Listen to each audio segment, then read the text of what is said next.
host of Cooking Issues, coming to you live from the heart of Manhattan, Rockefeller Center, New York City, Newsstand Studios, joined as usual with John behind me. How you doing, John? Doing great, thanks. Yeah? Great. Got Joe Hazen rocking the panels. What's up? Hey, how you doing? Nice to have everyone in the studio today. Yeah. Did I fade back okay on the mic that time? You did wonderful. Thank you. Thank you, Joe. In the upper left, we got Quinn. How you doing? Hey, I'm good. Hey, you know what? My son, next week, my son's flying out to Juneau, and he's going to be even more upper and left than you. Maybe we should get him to call in to get the upper left. I don't think we've ever gotten any Alaska questions. Yeah. Even though Nastasia and I love Alaska cabbage and Steve Hubachek, the famous dentist who grows the world's largest cabbage. Speaking of, Nastasia the Hammer Lopez, how you doing? I'm good. Yeah? You're coming up on the end of your current Los Angeles residency, are you? I don't know yet. Oh, loving it too much, huh? You're doing the Randy Newman. You love L.A. You love it. Well, I can hear what the weather's like out there, and it's like one day where it's great, and then the rest is all crap. I don't think we get a full day. Oh, sorry. Yeah, it used to be New York City had 5 perfect days a year, and now it's nah. But New York is about being irritated. If you like the weather, you don't belong here. You know what I mean? In my opinion. Anyway. And also, I would never leave out my man Jackie Molecules. How you doing? Well, he's not here? He's sick. He's good. Oh, he's sick. Oh, I thought we had him all. I thought we had everybody. My man Jackie Molecules is sick. No, he's sick. He had to abandon ship for some reason. No. So he was here and then he abandoned ship? The molecules weren't vibrating properly? Yeah, I guess not. This is a good time, by the way, to remind everybody that all we really are sacks of chemicals. Right? Anyway. And today's special guest from Mush Foods and 50 Cut, formerly from Cuisine Solutions, the reigning royalty of the sous vide empire, we have AJ Schaller. How you doing? Thanks for having me. That was great. Yeah, I've never done that announcement of a guest before. What do you think? Shay, you like that? Yeah, strong. I feel like I could have at some point in my life been the monster truck guy. Not the driver, because I don't like speed or I don't like any of that. I don't like roller coasters, I don't like speed. But I feel like I could have been the announcer guy. You know what I mean? Yeah, you've got the cadence and the voice for it, for sure. Yeah, and just the lack of self-awareness, I think, is the most important thing. Anyway, if you're listening live on the Patreon, call in your questions to 917-410-1507. That's 917-410-1507. And John, why don't you tell them how to become members of the Patreon? Patreon.com/cookingissues. There are a bunch of different levels of membership, different price points. At each one you get different perks, but all of them you get access to our Patreon, discounts from a lot of the awesome folks we work with. Yeah, check it out, patreon.com/cookingissues. Speaking of the Patreon, we have some fun former guests joining occasionally. I think I saw AJ just join the Patreon the other day. Nice. And we also have Kev from Noma in the Discord occasionally. Well, we appreciate That's it. fun. We appreciate all of our Patreon members. And remember, if you're a member of Patreon and you want something that we have not provided, ask us for it, and we will try to provide it. All right. By the way, more on that. What I just did post is I did post, or when I say me, I mean Quinn, posted our giant jigger file. So anyone who is a member of our Patreon group and wants to print giant jiggers, they can go do so now, as long as you have any form of FDM printing, 3D printing apparatus. That went up, right? Can you tell whether anyone's actually downloaded those things? You can't, right? I can check. Maybe I can. I'll check the Dropbox. Yeah, I'm just curious if settings. anybody at all cares. I think people care in theory about things, but I don't think people care in actuality. You know what I mean? Anyway, so AJ, now is the time on the show when we just shoot the breeze over anything that happened last week. Usually culinary, not always. Anyone got anything? I know Quinn always has something. So, Quinn? We'll start with you. What do you got? I can do a little on-camera taste test if you like. I got a box of tropical fruit. Oh, it came shipped from Florida. Yeah, a little bit of a hate stare to Canadian customs, right? They held it up in customs for an extra day, right? Because So, the company, right, we talked to the company, they are sending us a replacement because some of the stuff got moldy. Yeah. Because not only did we get delayed in customs, but then FedEx didn't notify me about the duty charge, and we missed a Friday delivery. Oh, Canada. Oh, man, you guys are the worst. Like, to ship to, you guys are the worst. This is why, like, I tried to turn off Canadian shipment for, like, all of our products because people would order our stuff on Amazon. It would get delivered through Deliver, and they'd be like, I don't want to pay the extra duties. It's like, yo, what? And then they would return it, and we would pay all the fees and get no money. So I was like, nope. Anyway. Again, normally with DHL, I get a notice to pay the duties ahead of time, so they'll just leave it. Yeah. But FedEx is like, no, we'll give you the option to pay online after you fail to pay at the door, and we've already taken it back. Okay, wait, so you had the best of all scenarios that you paid and didn't get it. I didn't get till the Monday. Yeah, that's the best. I once, they wouldn't tell me. I thought my car had been towed by New Haven because crap on New Haven and their towing system. I mean, I like New Haven, but, crap on them. They're, predators, those towing folks in New Haven. Anyways, so I go to the place and I'm like, where did you tow it? Who towed my car? And they're like, I won't tell you till you pay your parking tickets. I'm like, come on, who towed my car? And then finally, because I didn't have any money, I had zero money. So I took almost all of my money, paid like the $120 in parking tickets, whatever, which was like 2 weeks groceries for me at the time. This was in the early 90s. And they're like, oh yeah, we didn't tow your car, it was stolen. I was like, ah! I wanted to murder the hell out of them. So I paid my parking tickets on a stolen car. Worst. You don't steal someone's car, especially like not in like where it's clearly not like a fancy car. It's clearly their only car. They need it to get around. Anyway, whatever. Don't steal people's cars, people. Don't do it. So what kind of fruit was it, Quinn? I'm just tasting right now. It's called an apple banana or a manzano, apparently. Yeah. It's good. I would say. And you don't sound like you love it's not as different. It's not as different. I'm gonna guess. As I was I'm just gonna guess that it needs acid. They all need acid. All tropical fruits need acid. It's actually except slightly guavas. more acidic than a regular banana. Yeah, but that's not saying very much. That's like saying it's slightly more acid than a base. Yeah. I mean, bananas have almost zero.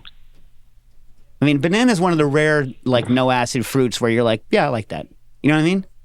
Like, every other fruit that I can think of, you want acid Maybe in. it could even be riper. Maybe it should have stayed a few more days in a FedEx warehouse, really ripening. You know what the dumbest fruit? Did they ship you a Monstera? No, we ordered 2 types of bananas, breadfruit, tree tomato, golden berry, and a pink pineapple. Okay. Pink pineapple. I'm trying to remember whether I liked the pink pineapple. I don't think I liked the pink pineapple. Did you like the pink pineapple? It didn't have enough acid was my gripe. My gripe with it, it didn't have enough acid. Which bananas did you order? Again, these little apple bananas, and then they're actually bananas, a red though. Banana. They're actually a Musa species. Oh, so you expect them to be low acid. So they don't necessarily want acid. How starchy are they? Again, I think maybe these ones could have been a little riper. They're like medium starchy sweet. Listen. Anyone who can hear this, there was a person who got the Big Mike, the Gros Michel, the original banana that the United States used to ruin bunches of Central South American countries. You familiar? The Gros Michel. And every candy tastes like it. Yeah. But I've never had one, and I know that they actually exist. They are commercially extinct, but they are not extinct. Wouldn't you like to do a side-by-side Cavendish Gros Michel taste? That'd be really interesting. Yeah. And there's a new one coming out because Cavendish is starting to get killed. There's a couple, they're trying out some new bananas, but I don't remember the names of them. But, I mean, that's kind of the miracle of the banana, isn't it? I mean, like, if you like a Cavendish, which, by the way, if you're not into bananas, that's the standard banana, it's the Cavendish banana. It's beyond standard, it's the banana. You know what I mean? Mm-hmm. And they're all clonal, so they're all identical, right? So there might be some terroir difference on bananas, but pretty much a banana is a banana once you let it ripen. You know what I mean? A Cavendish banana is a Cavendish. Anyhow, so have you tried any other bananas? Not yet. No. But what were the other things you got?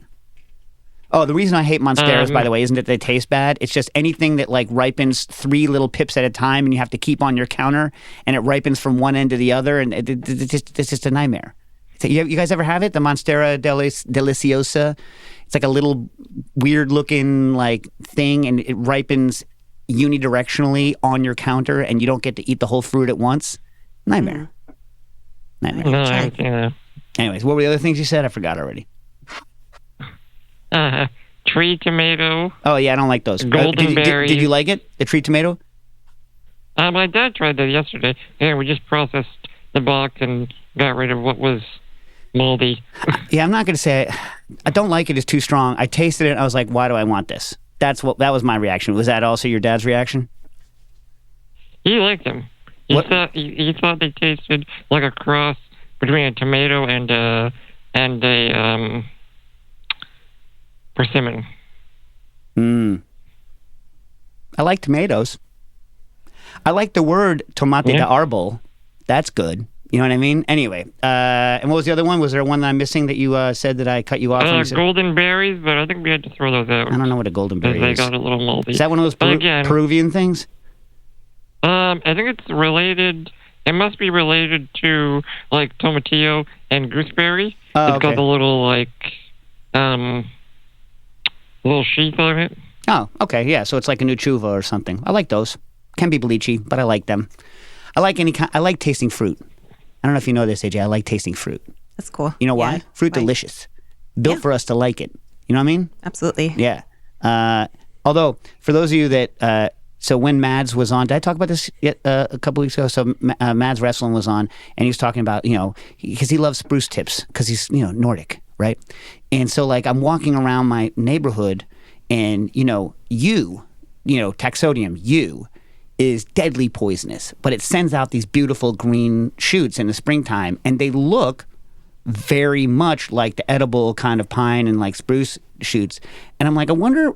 Like, they must not have this in Scandinavia because, like, if you just made a habit of, like, picking evergreen crap and chewing on it, in my neighborhood, you'd be dead.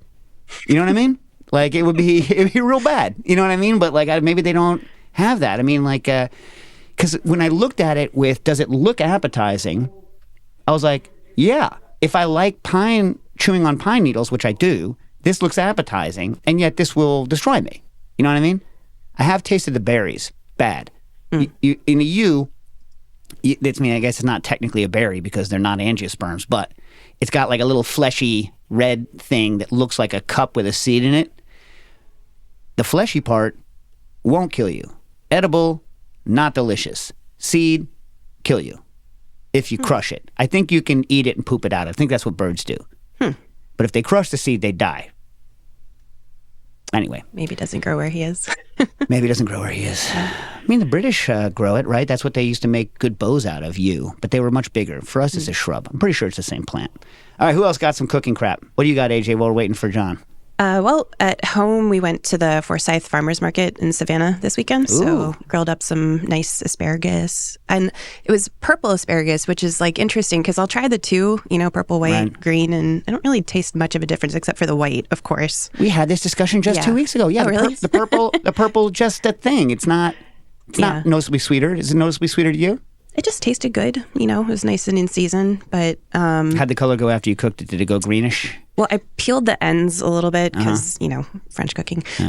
So it was like green and purple, but they kept both of the color on the whole stock. Did you have to shock them?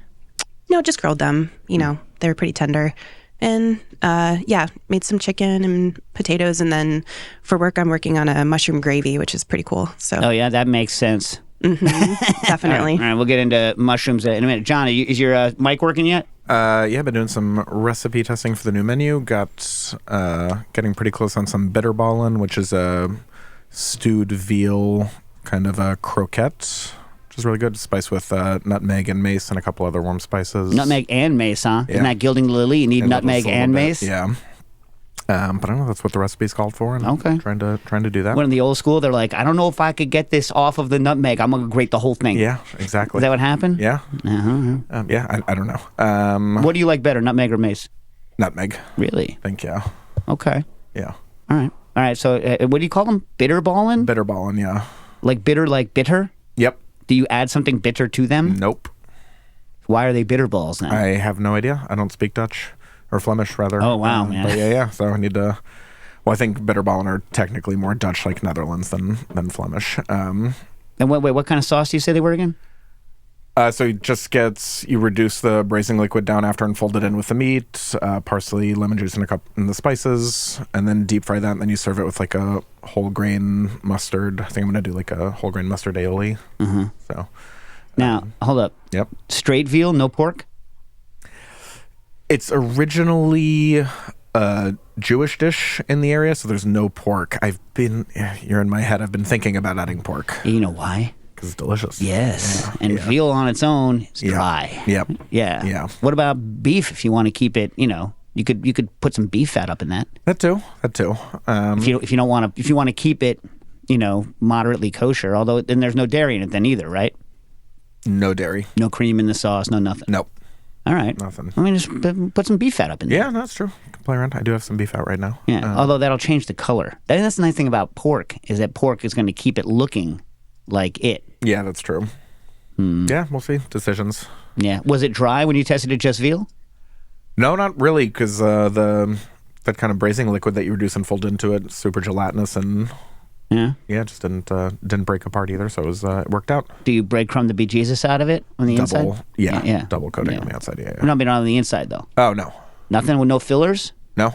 Really? Yeah, And it's still moist, no fillers. yeah. Onion. In the braising liquid, but not added after. So the meat is just meat. How hard is it compacted? Is it more meatloafy, or are they loose bitter balls? I'd say a little looser. Yeah. Yeah, it's still like stringy, pulled apart kind of meat from the braise. And they're set by the braise, or they're preset by frying and or panning? Preset with the liquid in the braise. So after you form them, you kind of chill them, and then they set right there. Wait. You drop raw balls into the braising liquid? No. So it's like cubed veal stew, braised. Oh, then balled. Then I pull it apart, then balled with the reduced braising liquid. And they hold together. Yeah. I completely misunderstood the sorry. order of operations. Probably my fault for not explaining it better, but there you go. So, It's me. You know how I am. Yeah. Sometimes I miss important things. Also, by the way, people should note that you still get 10% off of Glass Van glasses if you use the special checkout code word Dave Arnold, no space. I've been using them. They're good glasses. You checked them out? Has he come into your restaurant yet, John? he is not. No, not yet. But I've heard great things about them, yeah. Yeah. I know some people on the Discord have bought some too. Hopefully Nice. they're happy, yeah. Yeah, I hope they're happy as well. So I'll tell you what I did when I got home. So after the last week's show, I got home, and my kitchen was like Versailles. Water everywhere. And I was like, my wife, she was on a business trip, so I was like, I'm going to get some work done. I'm going to, instead, whoosh, like, I was like,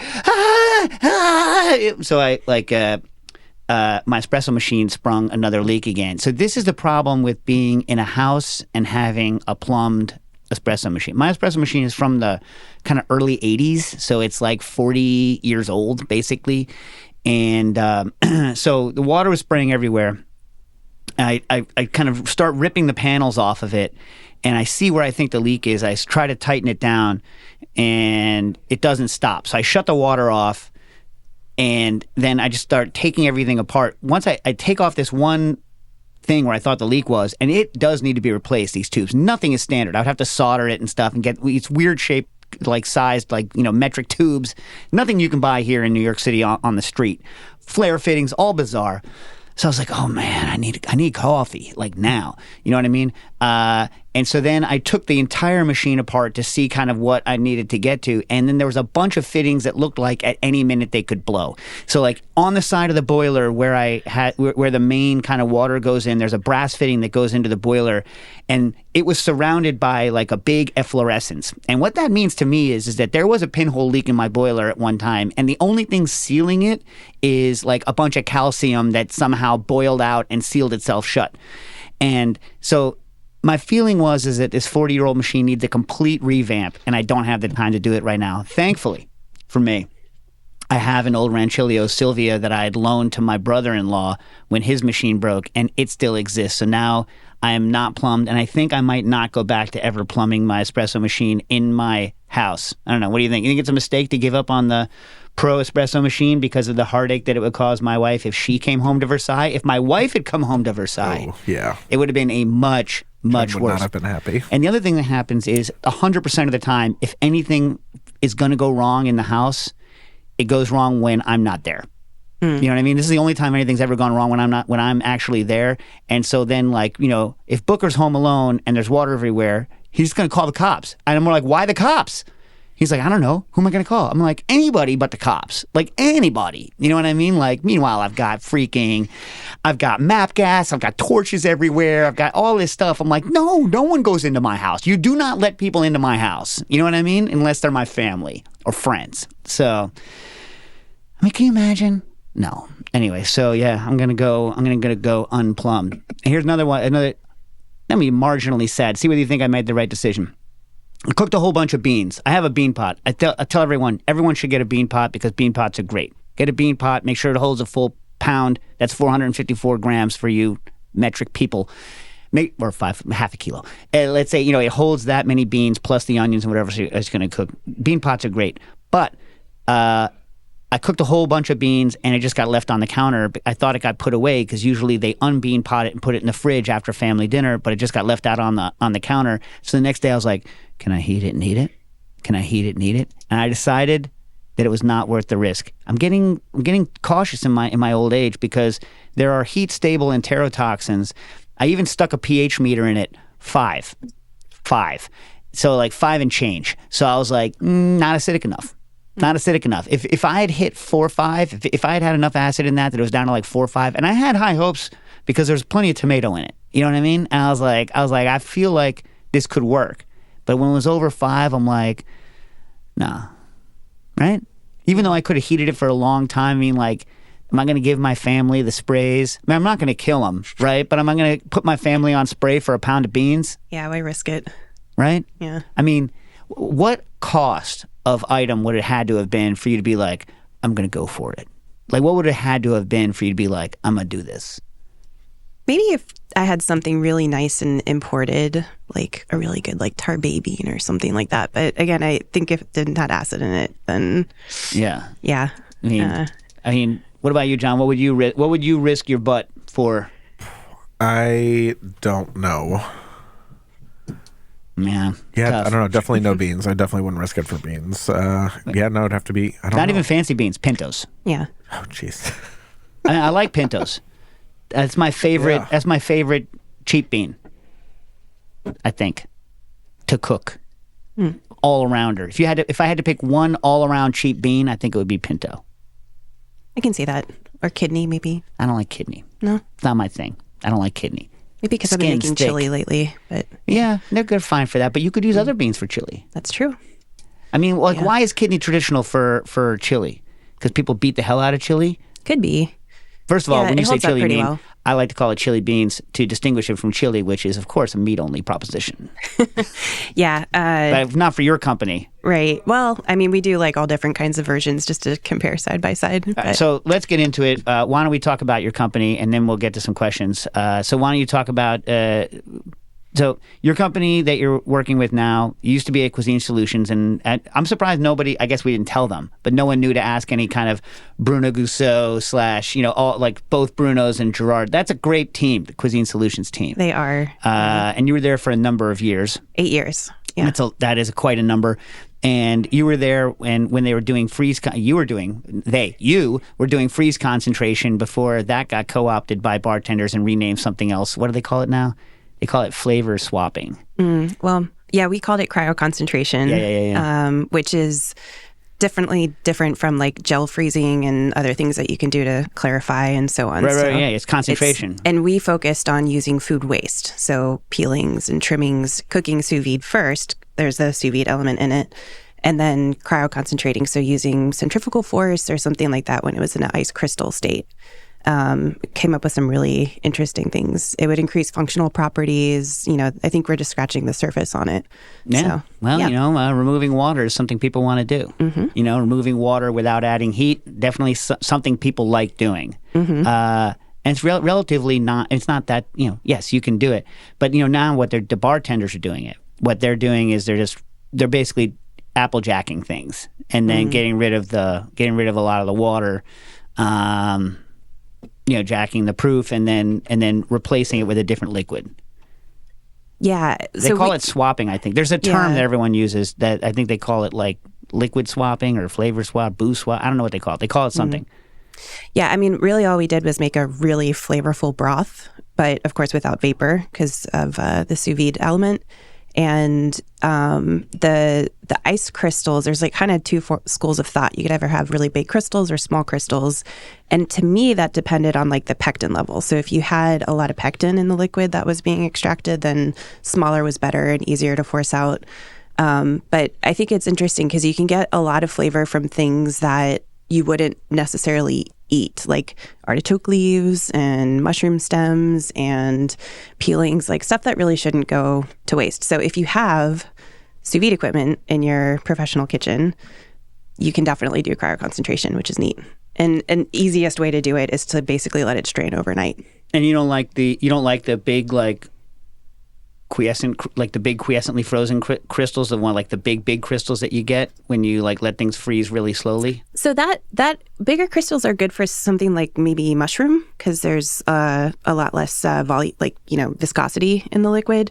We would use slushy machines. That works really well, but I learned really quickly that it had to be pretty sugary liquid for that to work, or else the agar would freeze. So. Yeah, I mean, it's like every single different part of the vegetable has a different flavor. So sometimes the stem and the peel and, the leaves taste better than the flesh itself. So it's really interesting. I bet you I could rig a Spinzall to really get all of the crap out of an ice crystal. I've used a Spinzall. Yeah, we had a Spinzall in the kitchen. We'll talk off air. Yeah. All right, what are you doing now? Let's talk about the company Mush right now. Yeah. Mush Foods is a new food company. So we're a startup and just went to market as in a couple of months ago. And we grow mycelium or mushroom root. And it's a local, meaning upstate New York, natural product.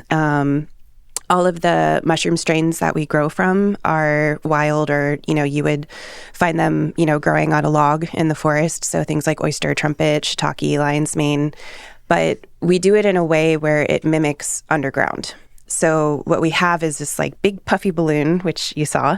And from that, we make a product called 50 Cut, which is basically a duck cell, a mushroom duck cell, but without any seasoning or anything added to it. So chefs can use it in their recipes to replace part of the meat. So although the product works really well in vegetarian dishes, our play is to combine it with meat because it has a lot of like great functional properties where it can, of course, boost nutrition. It's helping cut down on your environmental footprint, but also it tastes really good because we're using only culinary mushrooms and increasing yield. So, plus mushrooms, once they're cooked, hold water and don't shrink anymore.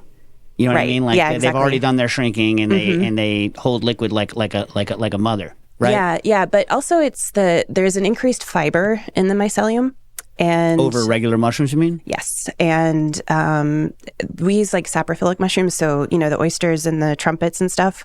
If you ever cook side by side like buttons or those type, they're not really giving off a lot of water. So it's a combination of those two things, or three things really. It's cooked, there's more fiber, and they're naturally like more absorbent. So for example, if you have a burger with 50% of the mushroom, you get a really good yield, like 90%, even if you cook it well done. So. Yeah. For those of you, like I've handled the product, and if you think mushrooms are not dense, this is when it's raw, when it looks like the shaving cream on the top of a hotel pan. what I said. When it looks like shaving, not like there's never shaving cream on top of a hotel pan, but it looks like spray foam, but not yellow.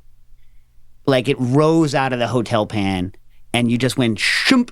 But it's like super light, and like it doesn't feel like, you know how a mushroom has like a tautness to it.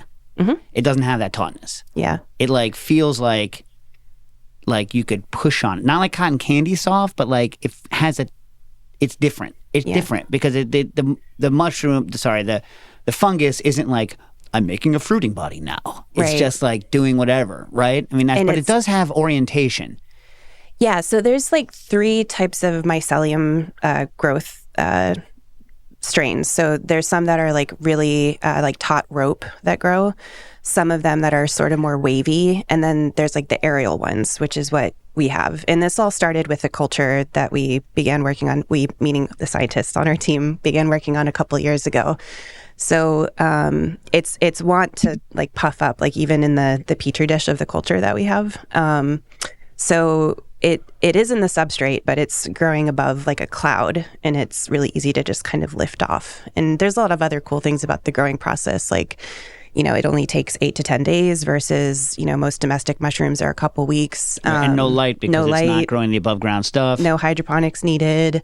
We even control the oxygen. So it's in like a really sealed room. So as the mushrooms produce like CO2 as they're growing, or the mycelium, I should say, we don't let it escape because it wants that to mimic what it is like underground when the mycelium would be growing. Right. So you're tricking these fungi into just growing like a mother without making a fruiting body, like it's underground, even though it's escaped into the non-substrate.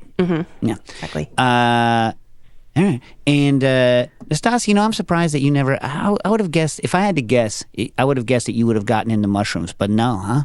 You don't like, you're not like a forager. I would imagine that you would go to people's houses and take their mushrooms. No, I'm too scared of choosing the wrong ones. Yeah, you know what? I get that because we've never lived in a place where that was a thing. I feel like if you live somewhere and you just hired an expert to come out and go with you once, then you'd be like, yeah, I'm good, right? Yeah. Yeah, because then like it's like all this like free awesome stuff. You know what I mean? I mean, you and I both like free awesome stuff. We like truffles. Yeah. I do. I don't like to pay for them.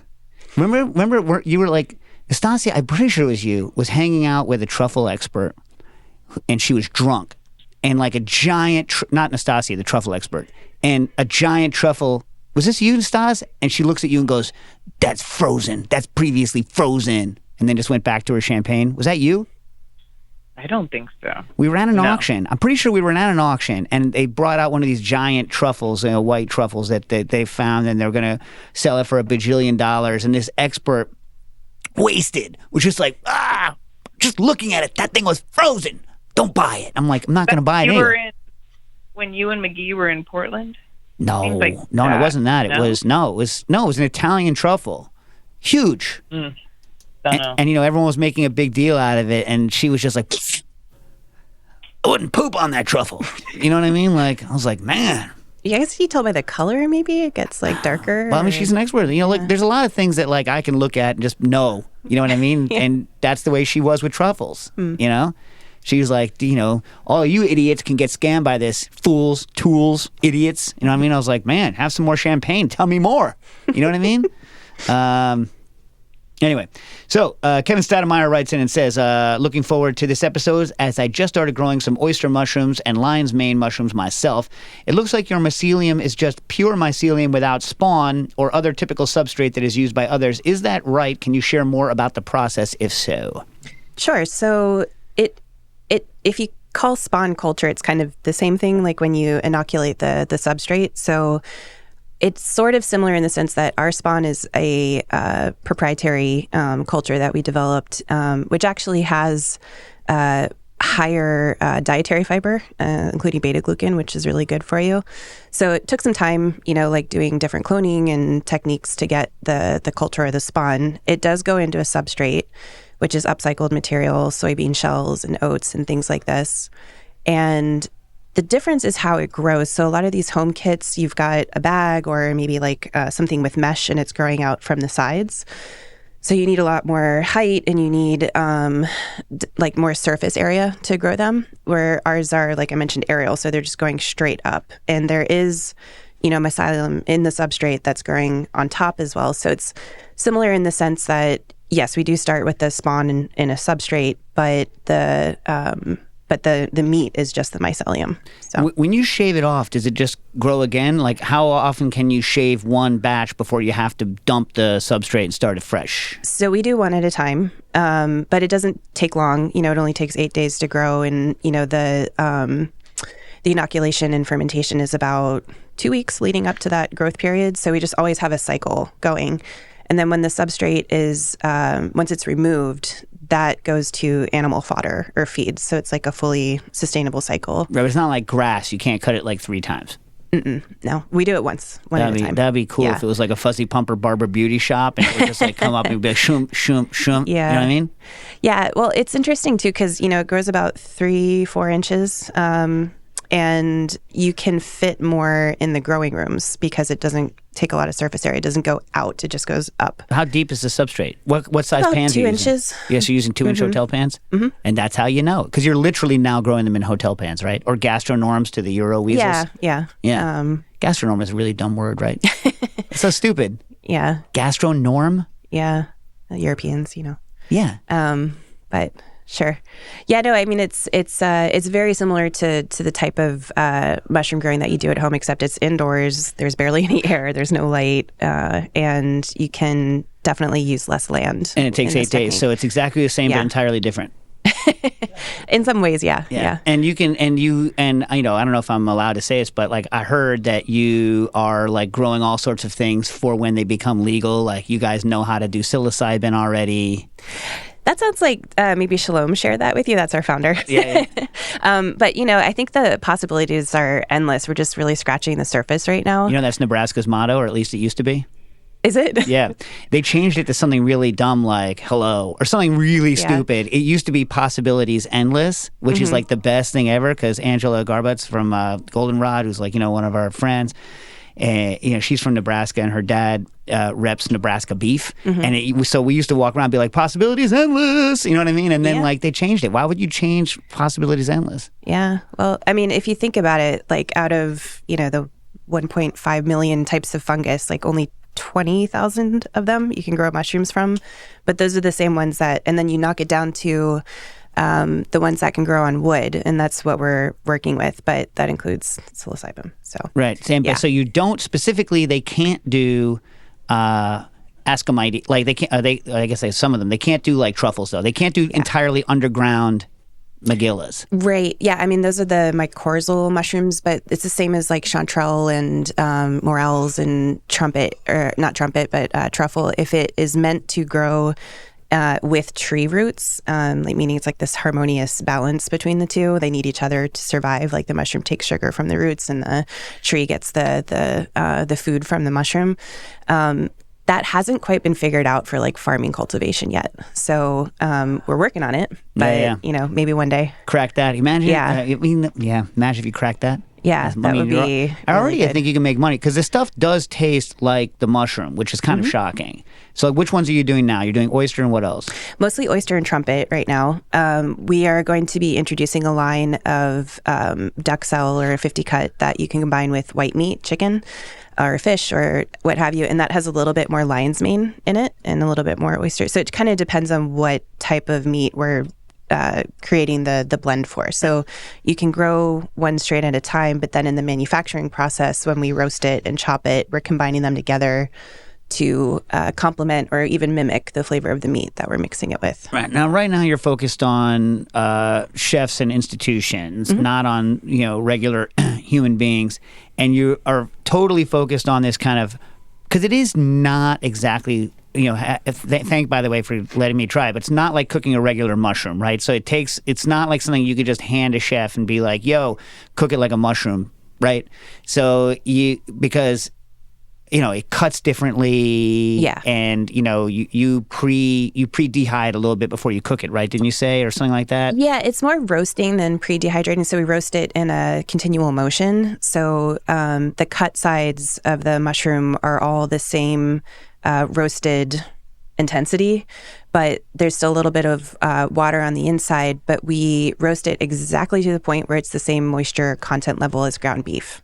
Right. So that's on purpose. So when you cook it together with meat, it's just capturing all the juices rather than giving off liquid like a button or a cremini would do. Right, because you guys are focused on this kind of functional ingredient aspect, which I get, but there's so many people who just probably want to dork with the... I know. Yeah, I would too. I was going to try to make sheets, but I couldn't cut a decent sheet. That's why I didn't make sheets out of it. Like, I couldn't figure out a way. Like, I don't have a good enough slicer. Like, if I still had my meat slicer, I would have par frozen it and then sliced them into sheets to try to do it, but I didn't have the ability. So when I was cutting it, I was tearing it a little bit, so I couldn't sheet it. Mm-hmm. But I mean, and there's so many people who are just like, giant mushroom I want to mess with. No? When we started talking about that, it made me like really think about all the things that you could do. But right now, we have one farm in the Hudson Valley, but I really think that we're going to look at that to see if we can do fresh distribution. Because, we're, we do food service, and at the moment it's the 50 cut product.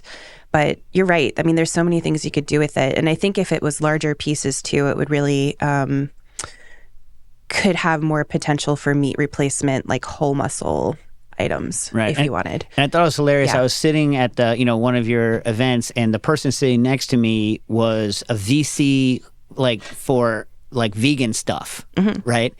And meanwhile, your founder, Shalom, was like, crap on the vegans. This is... It's still gonna be 50% meat. Crap on the vegans. And I was like, and the guy next to me was like, you know what I mean? So it's this weird thing where, corporate wise, you're very pro meat, but yet you're selling this kind of vegans, and it's the vegan, it's a weird mix match of mentalities. You know what I mean? This clearly, because I think it's a good product on its own. I don't think it needs the meat. Yeah. But it's being sold as a mushrooms are considered a high value item, so it's not considered filler. Unlike my man behind me with his breadcrumbs. I'm just kidding. You did not fill your meatballs, your bitter balls. You didn't fill your bitter balls with breadcrumbs, but you could fill your bitter balls with mushrooms, and that's considered a high value target. So it's not considered if you had a mushroom burger, but it was actually mushrooms in the burger rather than mushrooms on the burger. I think you could sell that. Mm-hmm. Anyway. Well, the product 50 cut right now, it is a cooked product, so in small pieces. So I think that the vegan play is really smart when you use it in something like a chili or a gravy or risotto, pastas, things like that. And it's so interesting because just like when you put the mushroom with the meat, if you cook with it in a liquid format like that, you toast it with the aromatics and everything as well. But if you had put wine that you want to reduce, forget it. It's just going to soak it up. Yeah. So I've actually learned that you need to reduce alcohol on the side before putting it in the recipe. And the other day I made 3 versions of chili, one all meat, one half and half, and one all mushroom, the 50 cut. And it was a 6-quart recipe, and with the one exactly the same, the one with the same weight of just the mushroom versus the meat, I had to add 2 more quarts of water to get the right consistency because it's very not thickening, but more viscous in texture when you cook it. So I think there's a lot to be looked at there. Even sauces.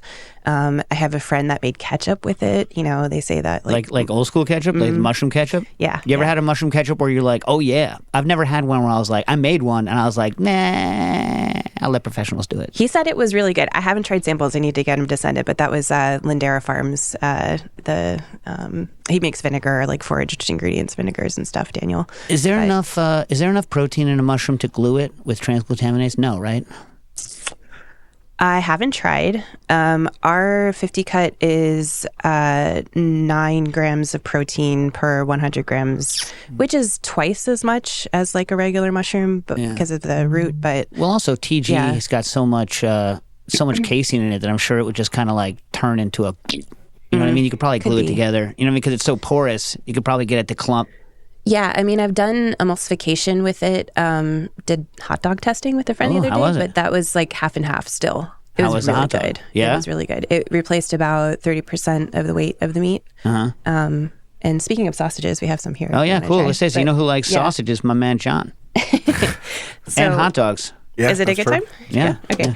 So, while we're passing this out, Yeah. by the way, I did have another food experience. I went to George Motes, who was on the show. He has his Burger America, Yeah. Hamburger America restaurant, and currently he's doing from Lansing, Michigan, the Kewpie, and their thing is the olive burger, which is just like. And they did it like 1920 style, like the way that their great grandpa used to make it, which was loose meat, as they call it, loose meat. I was like, that was my nickname, loose meat. Anyway, so it's like loose meat on the grill. Then they spray water on it. They put they spray water around the loose meat, put the cheese on it, put the little dome, the steaming dome, you know what I'm talking about? Put the steaming dome over the top of it, let it steam, pick it up. Then they put it onto the bun, and then they scrape up the other loose meat and put it into the cheese. So I don't think this loose meat thing would work without the cheese, because the cheese is the glue. This is what reminded me of it. And then they put the biggest dollop of this like olive, like regular, like cut up like pimento stuffed olive chum with mayonnaise. But I think they had something else in there too, because it didn't taste like straight mayo. I don't know what it was, but it didn't taste like straight mayo. If I had to guess, there was another white filler item in that wasn't mayo. It was a lot, because it would have been a lot of mayo.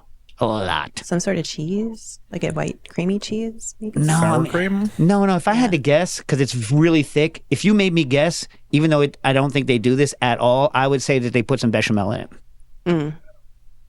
Well, Anyway. that'll thicken something. All right, so what do we got? What do we got going here? So we work with Pat LaFrida with the burger patties, which she tried, and then also we are partnering with Dufour Gourmet. So Aurelian Dufour used to work with Gilles Barreau and Daniel Boulud, which I worked with before DB. also. And this is a breakfast sausage with pork over cheesy grits, and this is actually exactly what we're going to be serving in the morning at the National Restaurant Association show starting next weekend on Saturday. The other NRA. Yeah, the other NRA. And then this is bratwurst, which is really nice. And then we're also making chicken and Italian sausages with them. Brat first, right? Brat Yeah, first. yeah, and I have some on a bun too if you want, but trying to be cautious of the mouth noises. So.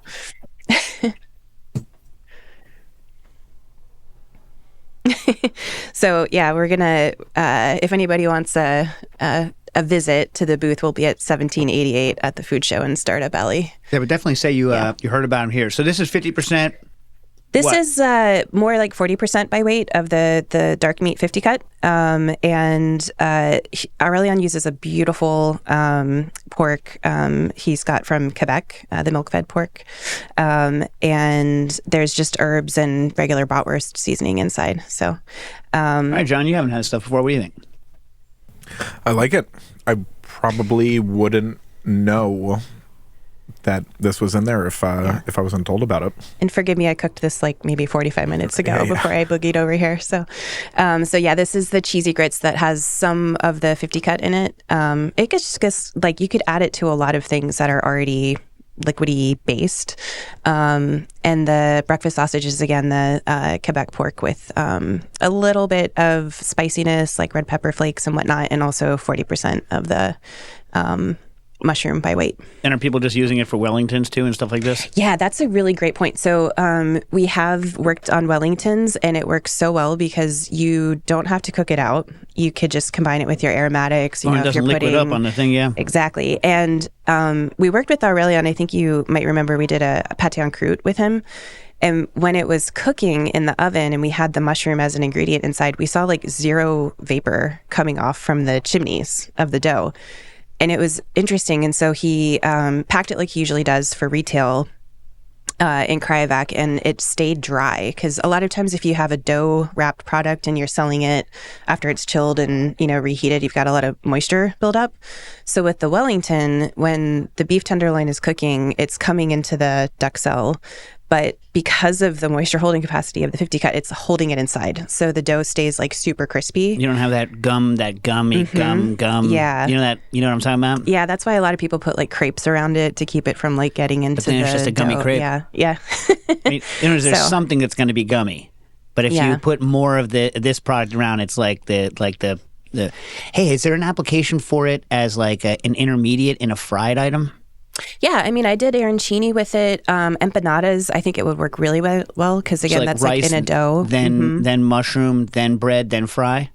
Well, actually, what I did with that is I substituted some of the weight of the arborio rice for the mushroom.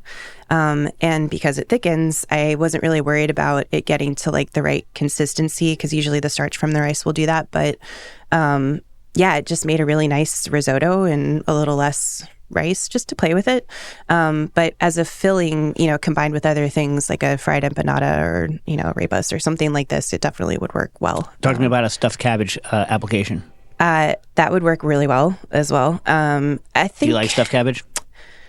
I like stuffed cabbage that's like nicely braised and tender with like a lot of sauce on it. With a name like How about Schaller, you should like stuffed cabbage. Yeah. Yeah, no relation, but yeah. I love stuffed cabbage, but I really like using not fresh cabbage leaves, fermented cabbage leaves. That's a really good idea. They're yeah. so good. I mean, the only issue is that sometimes it can get so acidic that if they sit a while before they're cooked, the acid in the meat can like make the meat throw off too much water and get, you know what I mean? Yeah. Because I don't like.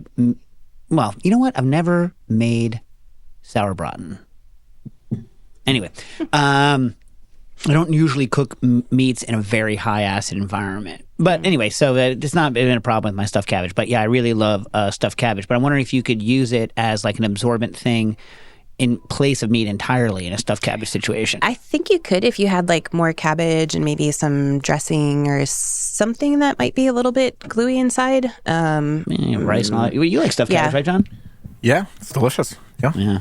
Yeah. We're working with JJ Johnson, who I know was on Yeah. the show recently. I listened. That was good. I really got into John mushrooms after that. Oh my God, they're so good, right? Yeah, they're really good. So expensive, so good. And can you believe you throw them away? You never eat them. It's wild. Can you grow those suckers? It's so good. I'm Think gonna about it. I'm gonna talk to the If scientists you could about grow it. that, Yeah. because it's yours are so loose, right? If you could just imagine, so like if you were to take one of these mush products and dehydrate it, like freeze dry it, it would be instant infusion because it's so porous. So like if you had freeze dried blocks of John, people go crazy. Yeah, that would be really cool. People go banana. Well, Yeah. the 5 non-Haitians who know about it would be like, yes! And then all of Haiti would be like, thank you. Yeah. Because it's like, you know what I mean? I wonder whether you could grow it.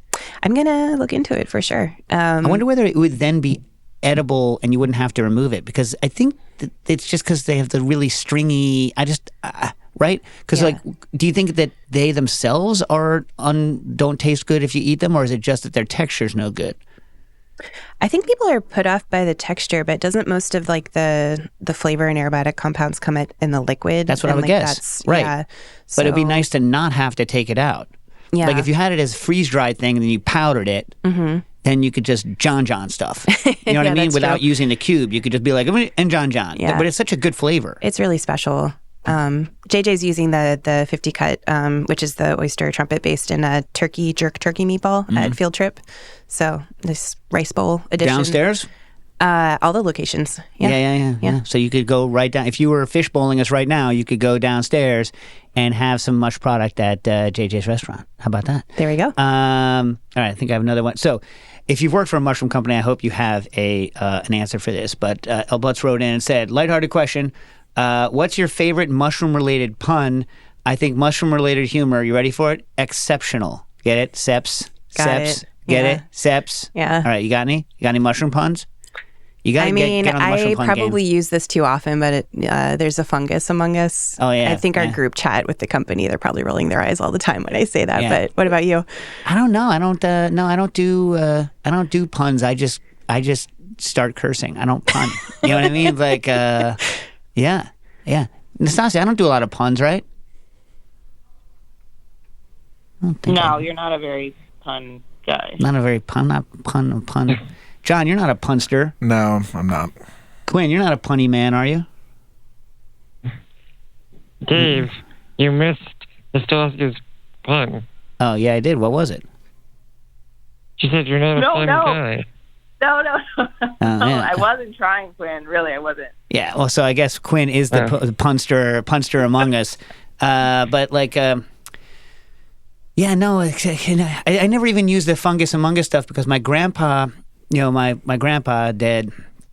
He hated mushrooms and he hated chicken and he hated all these things. And so if you see, he ate meat and then he ate potatoes and then he ate more meat and then he also ate potatoes. And so if you said to him, do you want to, what about chicken, Grandpa? He'd be like, foul.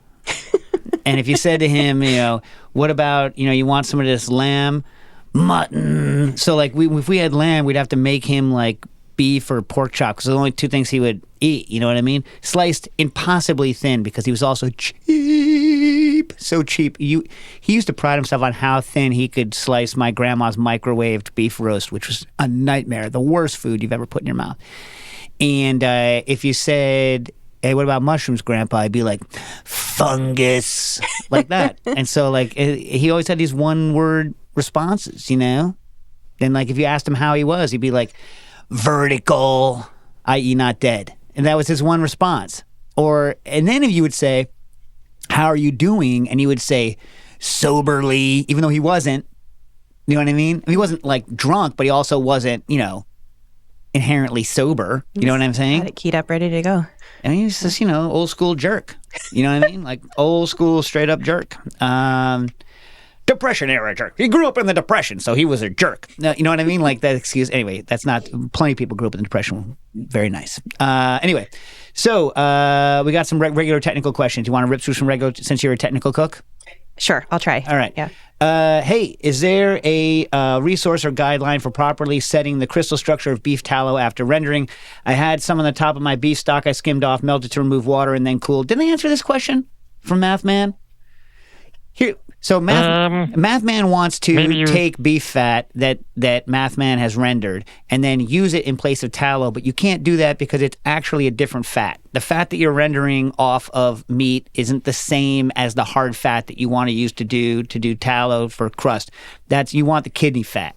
It's a totally different fatty acid component. You're never going to do it. If you do have a Spinzall, you can raise the solid fat index of the fat by freezing out the crystals that you want, but it's not going to make what you want. You want to get kidney fat. That's what you want. Christian Sacco, I made a pastry cream following a recipe online. It turned out too sweet. Is there any reason I can't cut the sugar in half for next time? I'm not well versed enough with baking to know how it'll affect something else with the pastry cream. I don't think so. I don't think there's that much sugar in a pastry cream. I think it's mainly the eggs and the starch that are setting that thing. I think you're okay, AJ. You with me? I wouldn't be worried. Yeah. Not worried. I would consider swapping some of the sugar for a less sweet sugar. I mean, of course you would, but there's not that much sugar in it. In other words, I don't know how much of a functional ingredient it is in pastry cream. I think 99% of the functionality in pastry cream is coming. We got 2 more minutes, AJ. That's the note. 99% of the functionality is coming from the eggs and the starch, I would guess. Yeah, I think so too. Egg, starch, flour, whatever you have in it. You know what I mean? Maybe if you didn't want it as sweet, you could use honey or, that would be, I don't know. Yeah. All right, wait, these are a carbonation question. I'm going to do that later. We got anything that specifically would be good for AJ, Quinn? Because there's a lot of stuff here. Because otherwise we could save it for no All Tangent Tuesday. How about this? Bryce wants to know, is there any benefit to making salad in a large wooden bowl as opposed to a stainless steel bowl? I mean, I can't taste the difference unless you can. No, the benefit of a wooden bowl is they're nicer. Yeah. To serve out of, you know what I mean? Also, like old school, if you're going to take that garlic clove and you're going to rub the bowl, it doesn't work as well in a stainless bowl. So, that's the way they used to do Caesar salad back in the day. That's such a good point, because we only had wooden bowls at the Garmager station at Danielle. Really? I never really thought about it that way. Is that what you would do for could be like tradition. Yeah. I like a wooden bowl. What else we got? There's so many questions I don't even know what to do because we only got 50 seconds left. All right. I've been inspired to try and make some musubi inspired by Latin American dishes, so Latin American inspired musubi. And I'm wondering about rice selection. It's traditionally made with short grain sushi rice. What factor should I be looking for in my rice to try to dial in stickiness? Is it just starch content? Not starch content, starch style, right? It's amylopectin versus amylose. Should I wash off excess starch until the water runs clear? What about the cook itself?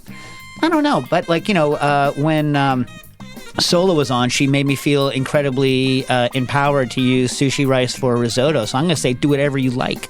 as long as it's sticky enough. You know what I mean?